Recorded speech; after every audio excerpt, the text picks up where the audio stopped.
Welcome back for 2015. It's really exciting to be back at school, and we're looking forward to a really positive year with the kids.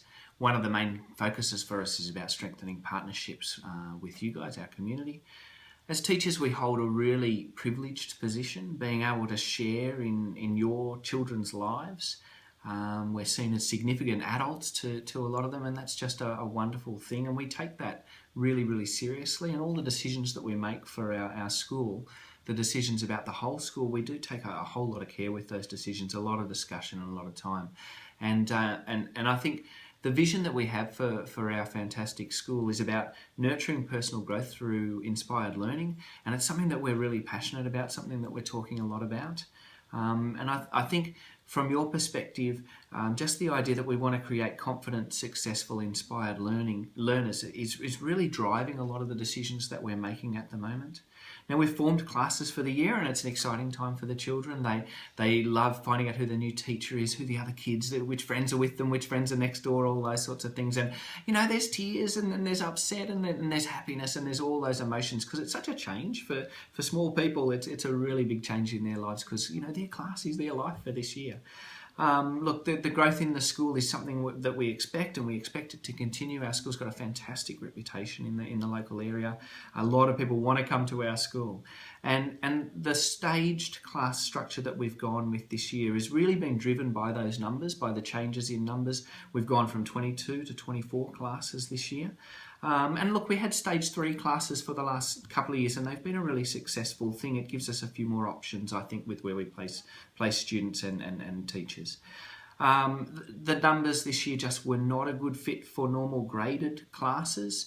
For example, we've got 67 students in Year 6 and we can make 2 classes of 30 each, and then we have 7 poor students in Year 6 that aren't in them. They go into what we would normally call a composite. So I think the arrangement we've got has been because it's the best fit for everyone.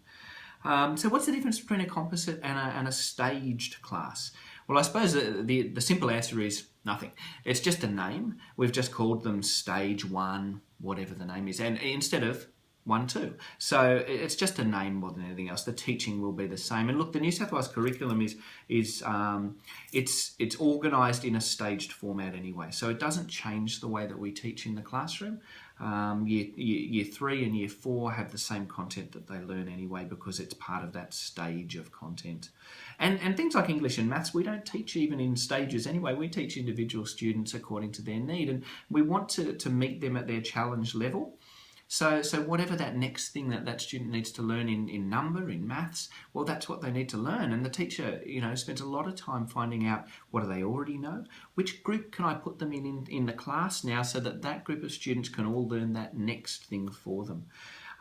Chronological age is not always a good indicator of academic ability, nor is it a good indicator even of social ability and social circles. And I think often we find that students have peers who are outside of their perhaps their chronological age year.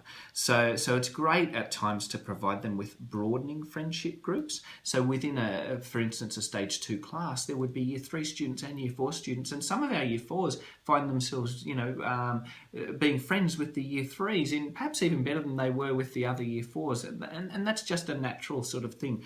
I suppose as adults we don't only associate with people who are the same age as us, and it's that's the real world that we live in. Look, I think some of the advantages of the staged classes as we've chosen them is around those flexible groupings. We can have opportunities for students to be working with another class at times. We're certainly flexible like that as teachers, and if that's the need. And we've created some enrichment classes this year, which is something that's much harder to do with graded classes across the school. As I said, student learning is individualised anyway. The teachers are always constantly going through that process of finding out what your child knows now. What's the next thing your child needs to learn, and then teaching them in small groups or even individually at times as they're needed.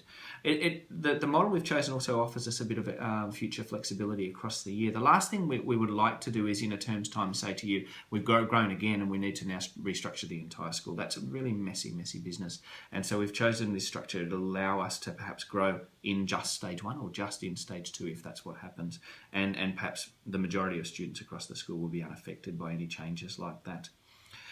Now, the class names, I know they're going to create a little bit of a struggle for us, and that's okay. Look, again, I say it's just a name change. So instead of being called 1-2 Bright Sparks, they're called Stage 1 Bright Sparks, and Miss Barracks's class will just be called S1B.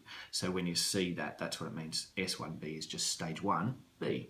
And Stage 2C, Mrs. Carter's class, Stage 2 Constellations. Sorry, I got that one wrong in the newsletter there. I think I wrote Cosmos.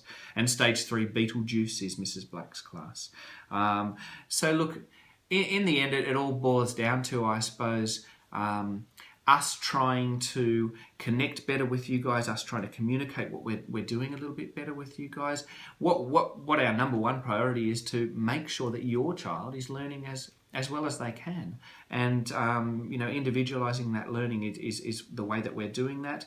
But another really important thing that builds your child up and lifts them up with their confidence is knowing that you're involved and knowing that you support what's going on. And so we need to really do a good job of communicating, and we want you to be involved in those discussions as well. So come and talk to us and talk to your child's teacher. And, we've all got fantastic things to share with you, both about your own child's learning and also, I suppose, about the learning that's going on in our fantastic school.